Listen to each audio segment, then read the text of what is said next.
আতঙ্কে তো ভুগছে। দেখুন, মানুষ যে পাপ করলে বুঝে মানুষ যে আমি কত পাপ করেছি, আমার কি হতে চলছে আগামী দিন। 26-এ মমতা ব্যানার্জি আহ কিচ্ছু কিছু করার নেই, মমতা ব্যানার্জি আর আসতে পারবেন না ক্ষমতা। ভারতবর্ষে দুটো দল থাকবে, মুসলমানরা নিজের নেতা মুসলমানকেই বানাবে। মুসলমানের নেতা মমতা ব্যানার্জি হতে পারবেন না। মুসলমানের নেতা মুলায়ম সিং যাদব ছেলে অখিলেশ যাদব হতে পারবে। মুসলমানের নেতা লালু যাদব হতে পারবে না। মুসলমানের নেতা স্টালিন হতে পারবে না। আগামী 5 বছরের মধ্যে আপনি দেখবেন মুসলমানের নেতা মুসলমান হবে। ওই রাস্তায় যাচ্ছে। এখন ভাবতে হবে বাংলার হিন্দুদেরকে। ও হুমায়ুন কবির কি ভবিষ্যৎ হবে সেটা হুমায়ুন কবির দেখিয়ে দিয়েছে। হুমায়ুন কবির দুহাত তুলে টাকা তুলছে নামাজের সময়, ওরা বস্তা ভরে ভরে মুসলমানরা তাকে টাকা দিচ্ছে একটা সেন্টেন্সের জন্য। তো মসজিদ তো রোজ হচ্ছে, কোথায় টাকা দিচ্ছে মুসলমানরা? আমরা দেখেছি মহরমে তাজিয়া বের করার জন্য হিন্দু দোকান থেকে তারা চাঁদা তুলে, লজ্জাও হয় না। হিন্দু দোকান থেকে তারা চাঁদা তুলে, আবার না দিলে ধমকায়ও তাকে। কিন্তু এটা ফার্স্ট টাইম শুধু বাবরি নাম দেওয়ার জন্য, অথচ বাবর কোনোদিন পশ্চিম বাংলা আসেনি বা বাংলায় আসেনি। বাবর বিহারের ওদিকেই থেকে ইউপি অব্দি ছিল, বাবর কোনোদিন এখানে আসেনি।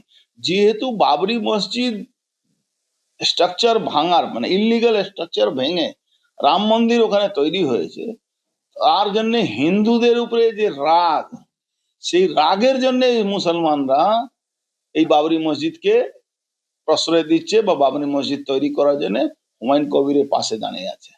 আমাদের হিন্দুদের বুঝতে হবে কি প্রত্যেকটা পাড়ায় পাড়ায় বাবরি মসজিদ তৈরি হবে, বাংলাদেশ মতন জ্যান্ত পুড়িয়ে দেওয়া হবে হিন্দুদেরকে। পশ্চিম বাংলা সেই জায়গা যাচ্ছে যদি এখানকার বাঙালি সনাতনী হিন্দুরা না বুঝতে পারে। আমি কে কার সুবিধা হলো জানি না। মুসলমান নিজের নেতা পেয়ে গেছে বাংলায়, মুসলমানের নেতা ববি হাকিম হবে না। কেন? হুমায়ুন কবির বলে দিয়েছে ও ক্রস আছে, ওই জন্য ওকে মুসলমান মুসলমান মানছে। আমি কি তৃণমূল ভাগ হলে আর না ভাগ হওয়ার সেটা আমার বলার কাজ না। হুমায়ুন কবির মুসলমানের নেতা, নিজেকে প্রতিষ্ঠিত করতে পেরেছে বাংলায়, এটা হুমায়ুন কবির প্রমাণ করে দিয়েছে শুধু একটা ওয়ার্ড ইউজ করার পরে। তাতে এটা বোঝা গেল কি বাবরি মসজিদে বাবরি নামে মুসলমান ওর পাশে দাঁড়িয়ে আছে। পুলিশের পরীক্ষা হবে, সব তো পয়সা নিয়ে বসে আছে অভিষেক ব্যানার্জি। ওর অফিস থেকে যাকে যাকে সে হবে তারা চাকরি পাবে, আর পাবে কি না পাবে পয়সা কথা, এই সরকারের কাছে টাকা কথা, মাইনা দেওয়ার টাকা নেই। আবার তো 27,000 কোটি টাকা ধার নেওয়ার জন্য তদবির চালাচ্ছে, কেউ ধারও দিচ্ছে না এখন। বলছি যে পুলিশের যে মাইক টেস্টিং এর কথা বললেন, পুলিশকে সর্বত্র কি ব্যবহার করা হচ্ছে? কালকে তো মানে মানে সীমা ছাড়িয়ে গেছে। কেন? দেখুন, আমরা জানি police law and order maintain করে।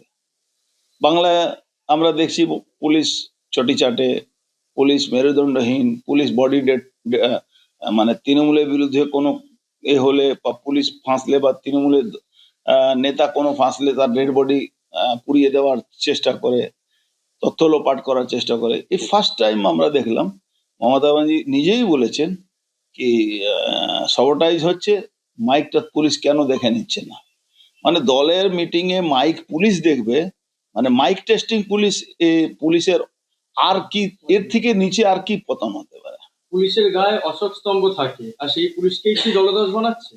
দলদাস হয়ে গেছে। কালকে হাইপ মানে এক্সেস হয়ে গেছে, এর থেকে আর হাইপ কি হতে? আমি পুলিশ মন্ত্রী যদি হই, আমার কি জুতো সাফ করবে পুলিশ? এটা তো হয় না। পার্টি মিটিং এ পুলিশ মাইক ঠিক করবে, এটা আমরা মানে ভারতবর্ষে সংবিধানে কোথাও নেই।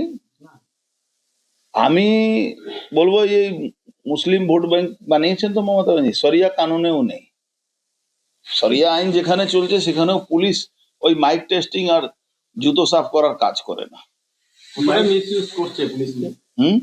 কতটা মিসইউজ করছে পুলিশ? এর থেকে আর কি এক্সাম্পল দিতে পারবে? এ তো হাইপ হয়ে গেছে না, ওর থেকে বাজে অবস্থা। বললাম তো, যেখানে সংবিধান আছে আর যেখানে সরিয়া কানুন আছে, মানে সেখানেও পুলিশ জুতো পরিষ্কার করে না, আবার পুলিশ মাইক টেস্টিং এর কাজ করে না।